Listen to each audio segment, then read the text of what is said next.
Calendula এই নামটা শোনার সাথে সাথে সর্বপ্রথম আমাদের মাথায় কি আসে? আমাদের কোথাও কেটে গেল, তো সেই সময়টা আমাদের ঝটপট একটা অ্যান্টিসেপটিক ক্রিম বা মলম কোনো কিছু লাগায় নিতে হবে। এই বিষয়টাই সর্বপ্রথম আমাদের মাথায় কিন্তু আসে। কিন্তু আমাদের এই চেনা ওষুধটার একটা জাদুকরী গুণ আছে। ম্যাক্সিমাম মানুষ এই জিনিসটা জানেন না। আজকে আমি কথা বলবো পেটের ভীষণ যন্ত্রণাদায়ক এবং জটিল একটা সমস্যা নিয়ে, যেটাকে বলা হয় আইবিএস। এই আইবিএস এর প্রবলেমে ক্যালেন্ডুলা খুব চমৎকারভাবে কাজ করে। কিভাবে কাজ করে এই বিষয়টা নিয়ে আজকে খুব বিস্তারিতভাবে আলোচনা করব ইনশাআল্লাহ। আসসালামু আলাইকুম, আমি Mahmud Al Hasan, DHMS third year, and welcome to my channel জু হোমিওনেট। অনেক সময় একটা জিনিস দেখা যায়, আইবিএস এর রোগী যারা থাকেন এনাদের যখন এন্ডোস্কোপি কিংবা ক্লোনোস্কোপি যখন করা হয়, রিপোর্টে আলসার বা ক্ষত অনেক সময় কিন্তু ধরা পড়ে না। তখন ডাক্তার বলেন রিপোর্ট তো একদমই নর্মাল, কিন্তু যিনি রোগী তিনি শান্তিতে থাকতে পারেন না। সারাক্ষণই পেটের মধ্যে মুচড়ানি, অস্বস্তি এই বিষয়গুলো কাজ করতে থাকে। এটা কেন করে জানেন? আসল প্রবলেমটা হলো এদের নাড়িভুঁড়ির মধ্যে যে সূক্ষ্ম একটা দেয়াল বা মিউকাস মেমব্রেন থাকে, সেটা মারাত্মক রকমের সেন্সিটিভ হয়ে যায়। সেখানে ভেতরে ভেতরে একটা মৃদু প্রদাহ বা ক্রনিক ইনফ্লামেশন তৈরি হয়। আমাদের ব্রেনের সঙ্গে পেটের যে একটা নার্ভাস কানেকশন, অর্থাৎ গাট ব্রেনের যে এক্সেসটা আছে, সেটার ব্যালেন্স কিন্তু মোটামুটি ভাবে নষ্ট হয়ে যায়। এর ফলে কি হয় জানেন? কারো হয় ডায়রিয়া, কারো হয় কোষ্ঠকাঠিন্য, আবার কারো কারো তো দুইটাই হয় অল্টার করে করে, কখনো ডায়রিয়া হচ্ছে তো কখনো কোষ্ঠকাঠিন্য। এখন তাহলে প্রশ্ন চলে আসে যে স্কিনের এই ওষুধ কিভাবে করে আমাদের পেটের সমস্যাগুলো সমাধান করবে? এর অ্যান্সারটা লুকায় আছে আল্লাহ রাব্বুল আলামিনের কুদরতি রহস্যে।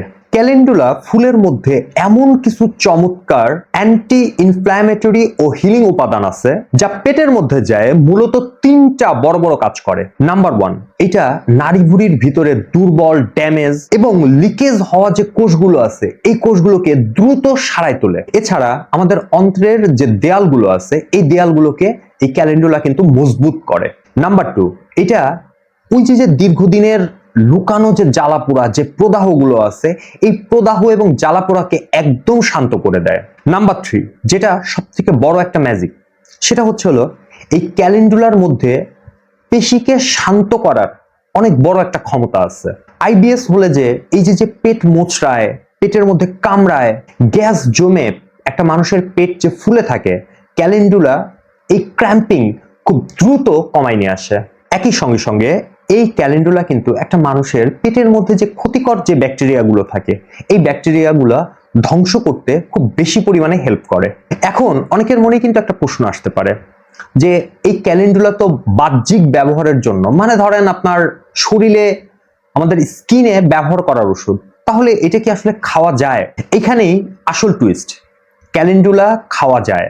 আমাদের হোমিওপ্যাথিক মেটেরিয়া মেডিকা এবং ফার্মাকোপিয়ার নিয়ম অনুযায়ী খাঁটি যে ক্যালেন্ডুলা মাদার টিংচার আছে, এটা কিন্তু পেটের ভিতরের ইনফ্লামেশন সারাতে মুখে সেবন করতে হয়। তবে এখানে অনেক বড় একটা সাবধানতা প্রয়োজন। বাজারে কাটাছেঁড়ার জন্য যে এক্সটার্নাল লোশন, অয়েন্টমেন্ট কিংবা ক্রিম পাওয়া যায়, সেগুলা কোনোভাবেই কিন্তু খাওয়ার উপযুক্ত না। খেতে হবে শুধুমাত্র রেজিস্টার্ড হোমিওপ্যাথিক কোম্পানির তৈরি পিওর মাদার টিংচার। ক্লিনিক্যাল ব্যবহারের ক্ষেত্রে আইবিএস এর অস্বস্তি, পেট কামড়ানি কিংবা ডায়রিয়ার বেগ কমাতে আমরা সাধারণত ক্যালেন্ডুলার মাদার টিংচারটা ব্যবহার করে থাকি। অ্যাকিউট কন্ডিশনে হাফ কাপ হালকা কুসুম গরম পানির মধ্যে 10 থেকে 15 ফোঁটা মাদার মিশিয়ে দিনে 2 থেকে 3 বার যদি রোগীকে দেয়া যায়, অর্থাৎ সেবন করানো যায়, সেক্ষেত্রে রোগী খুব দ্রুত আরাম পায়। তবে একটা বিষয় খুব ভালো করে মনে রাখবেন, আইবিএস যেহেতু একটা দীর্ঘদিনের ক্রনিক একটা ডিজিজ, এজন্য মাদার টিংচার দিয়ে সাময়িক আরাম দেওয়ার পাশাপাশি রোগীর শারীরিক এবং ধাতুগত যে লক্ষণগুলো আছে এই লক্ষণগুলো ভালো করে মিলিয়ে একটা গভীর কনস্টিটিউশনাল মেডিসিন নির্বাচন করা 100% জরুরি। এছাড়া আইবিএস রোগীদের ক্ষেত্রে কিছু জিনিস খুব ভালো করে পর্যবেক্ষণ করা জরুরি। যদি দেখেন রোগীর ওজন হঠাৎ করে কমে যাচ্ছে, যদি দেখেন রোগীর পায়খানার সাথে রক্ত যাচ্ছে, রাতে শান্তিতে ঘুমানোর পর পায়খানার বেগ কিংবা পেটের ব্যথায় রোগীর ঘুম ভেঙে যাচ্ছে, এই সময় অবশ্যই সাবধান হতে হবে।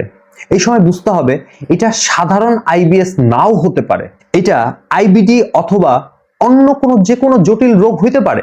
তখন শুধুমাত্র এই ক্যালেন্ডুলা দিয়ে কিন্তু ঘরে বসে থাকা কোনোভাবেই যাবে না। ওই সময় অবশ্যই রোগীকে প্যাথোলজিক্যাল যে টেস্ট এগুলো 100% করাইতে হবে। আমি বরাবরই একটা বিষয় বিশ্বাস করি, হোমিওপ্যাথি মানে শুধুমাত্র অন্ধের মতো লক্ষণ মিলানো না, রোগের পিছনের যে বিজ্ঞানটা আছে এইটা জানাও খুব বেশি জরুরি। এই ভিডিওটা কেবলমাত্র শিক্ষামূলক উদ্দেশ্যে তৈরি করা। যেহেতু একজন রোগীর বয়স এবং শারীরিক অবস্থার উপরে ভিত্তি করে ওষুধের মাত্রা এবং সেবনবিধি ভিন্ন ভিন্নভাবে নির্ধারণ করা হয়, তাই সাধারণ মানুষ নিজে নিজে ওষুধ কিনে খাওয়া শুরু করবেন না।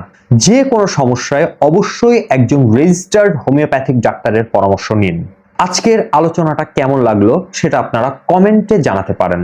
হোমিওপ্যাথির এমন সহজ এবং তথ্যবহুল ভিডিও পেতে জু হোমিও নেট চ্যানেলটাকে সাবস্ক্রাইব করে রাখতে পারেন। সো ভিউয়ার্স, এই ছিল আজকের ভিডিও। ইনশাআল্লাহ খুব দ্রুত দেখা হবে নতুন কোনো ভিডিও নিয়ে। ততক্ষণ পর্যন্ত সকলে ভালো থাকবেন, সুস্থ থাকবেন। আল্লাহ হাফেজ। আসসালামু আলাইকুম ওয়া রাহমাতুল্লাহি ওয়া বারাকাতুহু।